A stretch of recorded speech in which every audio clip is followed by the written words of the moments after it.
और जी आ गए welcome to next commerce बेटा, मैं हूं सानिध्य सर, आपका इकोनॉमिक्स हैकर, और हम यहां पर देश का भविष्य बनाते हैं। सबसे पहले तो हर एक बच्चे को ढेर सारा स्वागत है, वेलकम है, क्योंकि पहली बार तुम इस 11th के चैनल पर आए।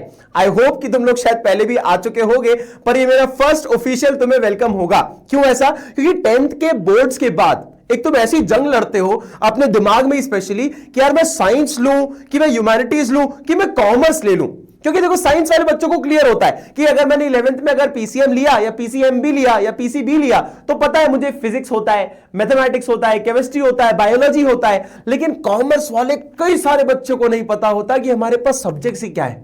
तो जब आप 11th की शुरुआत करते हो ना, तो आपको यह बताना बहुत जरूरी है कि कौन कौन से सब्जेक्ट्स हैं और उन सब्जेक्ट्स के अंदर होता क्या क्या है, क्या क्या चीजें आप पढ़ने वाले हो। क्या होता है बेटा, किसी भी चीज की शुरुआत करते हैं, स्पेशली जब कोई क्लास चालू करते हैं, तो उसमें बहुत सारे आपको हर्डल्स आते हैं, बहुत सारे अप डाउन होते हैं, जो आपको पहले ही पता हो जाए ना कि यार यहां पे दिक्कत आ सकती है।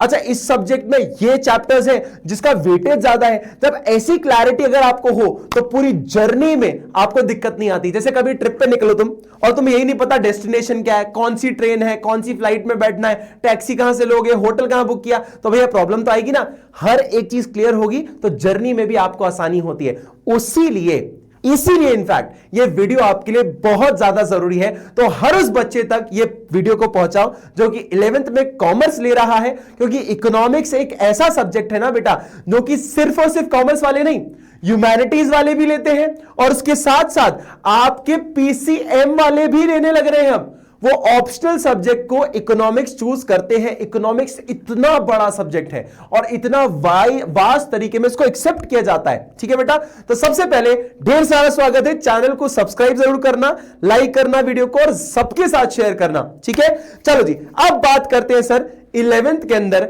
इकोनॉमिक्स में हमारे पास क्या क्या है। सिलेबस का एक ओवरव्यू देता हूं, किताबें बताता हूं क्या क्या है हमारे पास, और उसके बाद उसके अंदर क्या क्या सब्जेक्ट, क्या टॉपिक्स है, उसके बारे में बात करेंगे। ठीक है, चलो जी। सबसे पहले क्लास 11th में हमारे पास है दो किताबें। एक है माइक्रो इकोनॉमिक्स, माइक्रो मतलब स्मॉल, माइक्रो मतलब स्मॉल, तो माइक्रो मतलब इकोनॉमिक्स को माइक्रो लेवल पे पढ़ते हैं, छोटे लेवल पे पढ़ते हैं। ठीक है, लोगों का बिहेवियर हो गया, स्मॉलर मार्केट्स के बारे में पढ़ोगे, इन सब चीजों को आप माइक्रो इकोनॉमिक्स में पढ़ते हो। मैक्रो इकोनॉमिक्स जो कि बड़े लेवल की इकोनॉमिक्स होती है, वो 12th में आती है। भले ही इस किताब पर 12th लिखा हो आपका, लेकिन ये 12th की किताब नहीं है, 11th की है। तो बहुत लोगों को ये डर लगता है, अरे सर गलत बुक आ गई, चेंज करने गए थे, पर 11th वाली तो बुक मिल रही थी, ये 12th वाली दे दी हमको। अरे भैया यही 11th की बुक है। पहले क्या होता था, इनको आप 12th में देखा करते थे, तो सीबीएसई ने एनसीईआरटी की जो बुक्स है ना, उनको चेंज नहीं किया, उसका प्रिंट चेंज नहीं हुआ, जबकि 11th में ही आती है। तो माइक्रो इकोनॉमिक्स आप 11th में ही देखोगे, और उसके साथ आती है आपकी स्टैटिस्टिक्स। तो इकोनॉमिक्स जो है ना, सिर्फ बेटा थ्योरी नहीं है, सिर्फ ग्राफ्स नहीं है, उसके साथ साथ आपको नंबर्स के साथ भी खेलना पड़ता है।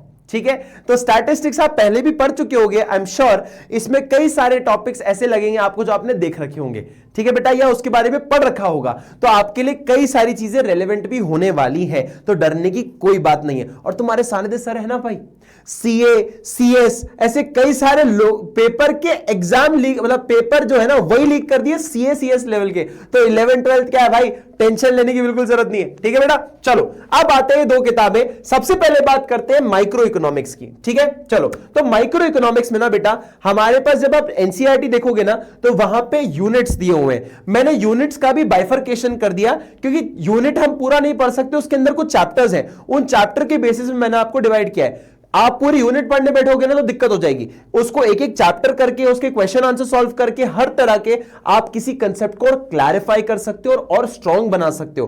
तो मैंने आपको डिटेल्ड सिलेबस लाकर दे दिया है। देखो, सबसे पहले इंट्रोडक्शन देखते हैं कि सर इकोनॉमिक्स क्या होती है, उसके बारे में पढ़ा जाएगा। इससे आपको सवाल आता है काफी सारे, और उसके अंदर आपका वेटेज जो दिया गया है वो 4 मार्क्स है। अच्छा, अब एक और चीज मैं क्लियर कर देता हूं बहुत लोगों की, 11th के अंदर कोई बोर्ड नहीं होता है। ठीक है, कि भैया बोर्ड के एग्जाम हो रहे, सब लोग स्कूल अपने खुद के एग्जाम करवाते हैं। इस वजह से क्वेश्चंस हर स्कूल के डिफरेंट होते हैं।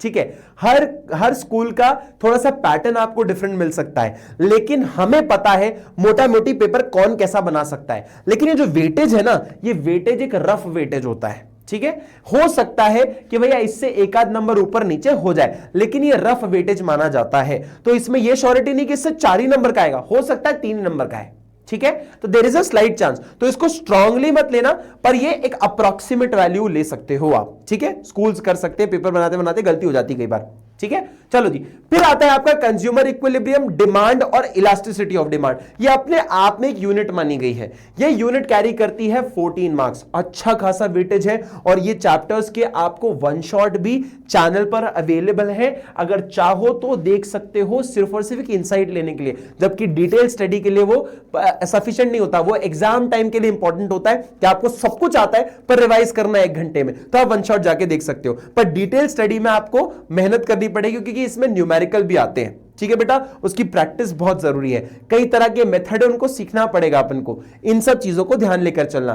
फिर आता है हमारे पास एक और यूनिट, ये यूनिट थोड़ा बड़ा है, ये वाला पार्ट थोड़ा बड़ा है, प्रोडक्शन फंक्शन आता है इसमें, कॉस्ट आता है, रेवेन्यू आता है। अच्छा सर इसमें है क्या, थोड़ा थोड़ा बता दो। देखो कंज्यूमर इक्विलिब्रियम मतलब कंज्यूमर कौन होता है, कस्टमर, जो मैं समोसा खा रहा हूं तो मैं कंज्यूमर हूं, ठीक है, मैं कब वो कंज्यूम करना बंद कर दूंगा, ऐसी कुछ चीजें बात करता है ये। डिमांड बात करता है कि यार अगर डिमांड बढ़ गई तो नहीं, अच्छा प्राइस बढ़ गई तो डिमांड कम होगी कि बढ़ेगी, अगर कोई चीज महंगी हो जाती है तो उसकी डिमांड कम होती है बढ़ती है, ऐसे कुछ कंसेप्ट्स के बारे में हम यहां पर बात करेंगे, कितनी प्रकार की डिमांड होती है, कैसे उस पर असर पड़ता है, कोई थ्योरी अगर पढ़नी हो तो उसकी बात करेंगे। इलास्टिसिटी मतलब उसका एक मेजरमेंट होता है कि कितनी चेंज हुई, कितनी डिमांड बदली, उसके बारे में बात करता है। प्रोडक्शन और कॉस्ट की बात करें तो प्रोडक्शन मतलब एक प्रोड्यूसर कुछ बना रहा है, कॉस्ट मतलब उसका आप अंदाजन निकालते हो कि कितनी प्रकार की कॉस्ट लगती है, वेरिएबल कॉस्ट क्या होती है, फिक्स कॉस्ट क्या होती है, ऐसी हर एक कॉस्ट के बारे में अपन समझेंगे। रेवेन्यू क्या होता है sir, what is revenue, company कैसे रेवेन्यू निकालती है, उन सब चीजों के बारे में यहां पर बात करेंगे।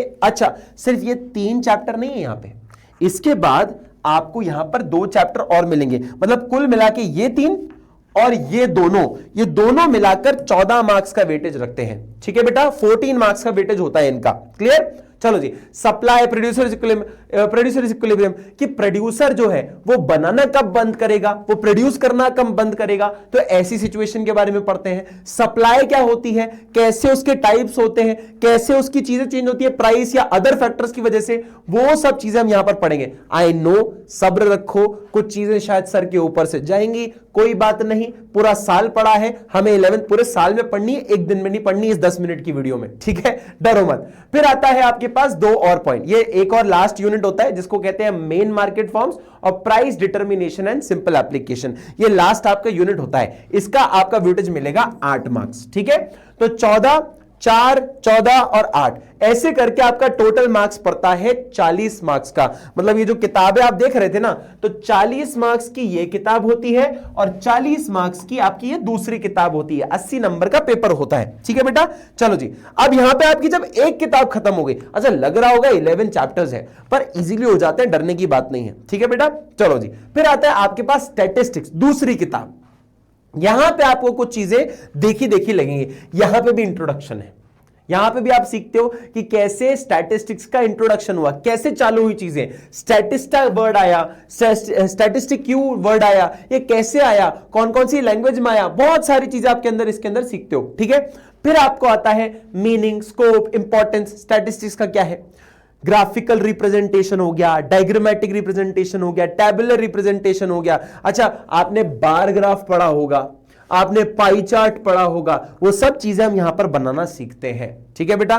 फिर आपको आता है ऑर्गेनाइजेशन, कलेक्शन, ये सब क्या होता है सर, अरे पहले डेटा को कलेक्ट करते हो, है ना, देखो प्रोसेस है, पूरी प्रोसेस है, देखो पहले बोल रहा है स्टैटिस्टिक्स का मतलब क्या है वो बताओ, मीनिंग, उसका स्कोप क्या है, कैसे फायदा मिल सकता है वो बताता है, फिर उसका इंपॉर्टेंट है कि नहीं है उसके बारे में बताओ, फिर बोलता है अच्छा इंपॉर्टेंट है, एक काम करो मुझे बताओ डेटा कलेक्ट कैसे किया जा सकता है, आप अलग अलग चीजें देखते हो, फिर उसके बाद डेटा कलेक्ट हो गया, अब वो बोल रहा है ऑर्गेनाइज कर सकते हैं क्या डेटा को, कि भैया सारे लड़कियां इधर, सारे लड़के इधर, सारे बूढ़े उधर, इसे ऑर्गेनाइज करना कहते हैं, ठीक है। फिर बोलता है अब इसको टेबल में डाल दो, डेटा को टेबल में डाल दो, फिर बोलता है डेटा को डायग्राम में बना दो और डेटा को ग्राफ पे दिखा दो, तो ये पूरा एक प्रोसेस होता है, ठीक है बेटा। ये पूरा प्रोसेस 15 मार्क्स का होता है, ये पूरा थ्योरेटिकल होता है, ठीक है, ये पूरा थ्योरेटिकल और ग्राफ टेबल से बना होता है, इसमें न्यूमेरिकल एज सच नहीं होता, ठीक है, ये मेजरली आपको थ्योरेटिकल ही मिलेगा, क्लियर।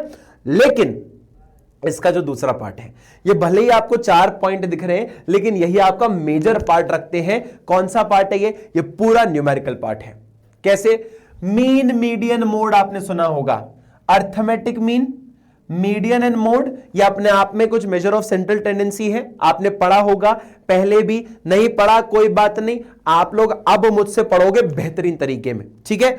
दूसरी चीज मेजर ऑफ कोरिलेशन, ये आप पढ़ोगे यहां पर, और उसके साथ साथ इंडेक्स नंबर पढ़ोगे। ये सारी की सारी चीजें, ये सब न्यूमेरिकल बेस्ड है, इसमें थ्योरी भी होती है थोड़ी बहुत, लेकिन न्यूमेरिकल क्वेश्चन इसमें नंबर बड़े आते हैं, ठीक है। बड़े बड़े मार्क्स के 6-6 मार्क के 4-4 मार्क के क्वेश्चन इसमें से आपको मिलेंगे। तो स्टैटिस्टिक्स अगर आपको लगता है कि किसी लोगों को पसंद नहीं है, कुछ लोगों को ऐसा लगता है कि यार मुझसे नंबर्स के साथ खेला नहीं जाता, डरने की कोई बात नहीं है। तुम्हारे सानिध्य सर है, सीए लेवल पर नॉन मैथ्स बच्चों को मैंने ये चीजें पढ़ाई है।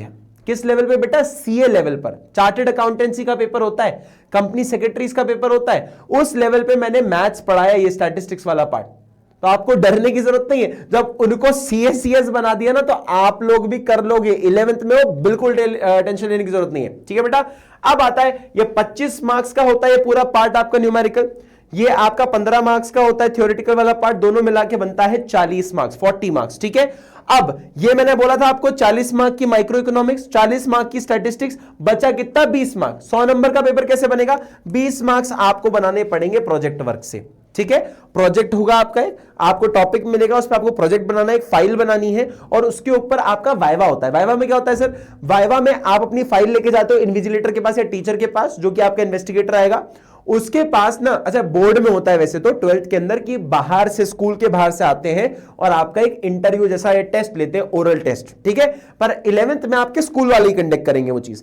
आपके जो टीचर्स है ना, वो आपसे कुछ सवाल करेंगे, आपने जिस प्रोजेक्ट जिस टॉपिक पे बनाया होगा उसके। तो डरो मत, वो सवाल तक मैं बता दूंगा जो वो पूछने वाले हैं आपसे।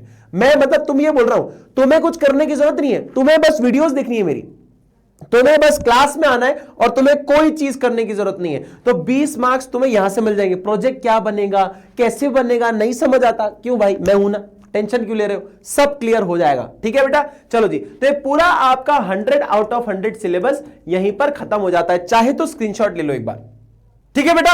अब सबसे बड़ा तुम्हारा सवाल, कॉमर्स आज से पहले ली नहीं, 10 से पहले जितने भी सब्जेक्ट्स थे उसमें कॉमर्स के कोई टीचर ही नहीं थे। तो सबसे बड़ी प्रॉब्लम आ जाती है, कहां से पढ़े, कैसे पढ़े, और सबसे बड़ा सवाल, किस पे भरोसा करें। तुम एक काम करना, नेक्स्ट टॉपर्स के इस कॉमर्स चैनल पर ना तुम कोई भी जाके वन शॉट देख लेना। उस वन शॉट में स्पेशली मेरे तो देख ही लेना, मैंने तुम्हें मीम्स के साथ इतने हंसते हंसते मजाक मस्ती में तुम्हें मैंने इकोनॉमिक्स समझाई है। मैंने तुम्हें रियल लाइफ एग्जांपल्स के साथ, इनफैक्ट बहुत सारे हमारे टीचर्स का मजाक बना बना के, उनको इन्वॉल्व करके, उनकी फोटोज लगा के, किसी को दूध वाला बना दिया, किसी को भैया गाड़ी चुरवाते बना दिया, किसी को कुछ कर दिया। ऐसे करते करते मैंने तुम्हें इकोनॉमिक्स तुम्हें पढ़ाई है ना। इनफैक्ट मैंने तुम्हारे लिए इवन एक्टिंग तक करी है कि तुम्हें इकोनॉमिक्स से प्यार हो जाए। तुम बस वो वन शॉट देख लेना और तुम्हें भरोसा हो जाएगा तुम्हें किससे पढ़ना है और कैसे पढ़ना है और किस हिसाब से तुम्हें इकोनॉमिक्स से प्यार हो जाएगा। इकोनॉमिक्स ऐसा सब्जेक्ट है ना बेटा, जो सिर्फ कॉमर्स वाले नहीं, ह्यूमैनिटीज वाले भी लेते हैं और साइंस वाले भी ले रहे हैं एज एन ऑप्शनल सब्जेक्ट। तुम सोचो इसका इंपॉर्टेंस और वेटेज कितना है।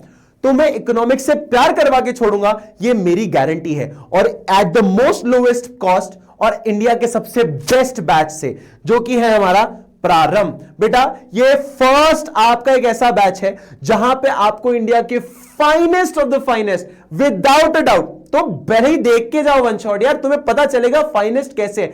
हर एक चीज तुम्हें समझ आने वाली है, जहां पे तुम्हें मैथ्स 2 लोग पढ़ाने वाले, कौन कौन, आपके कुलदीप सर और अपने शोभित सर, शोभित भैया, ठीक है। दोनों तुम्हें मैथ्स पढ़ाएंगे, एक अप्लाइड और कोर, दोनों के दोनों। जो तुम्हारे सवाल होते हैं सर अप्लाइड मैथ्स मिलेगी नहीं मिलेगी, अरे बिल्कुल मिलेगी भाई, ठीक है। फिर आपके हैं रोहित सर अकाउंटेंसी के लिए, प्रबलीन मैम है आपकी बिजनेस के लिए, इंग्लिश के लिए अपनी मैग्नोलिया मैम है, और इकोनॉमिक्स के तो तुम्हारे हैकर है ही सानिध्य सर, ठीक है। बेटा फटाक से जाकर डिस्क्रिप्शन में लिंक है, जाकर देखो, प्रारंभ में एनरोल करो, और मिलते हैं जल्द हमारी क्लासेस में। तब तक के लिए bye bye, take care and see you, lots of love, और ढेर सारा स्वागत है कॉमर्स के अंदर, क्योंकि कॉमर्स में ऐसा क्या नहीं है ये पूछने का सवाल नहीं, ये जवाब देने का सवाल आ चुका है, ठीक है बेटा। तब तक के लिए बाय बाय, टेक केयर, और हर बच्चे तक शेयर करो जो कॉमर्स के इस इकोनॉमिक सब्जेक्ट को जानना चाहता है। तब तक के लिए बाय बाय बेटा, लॉट्स ऑफ लव।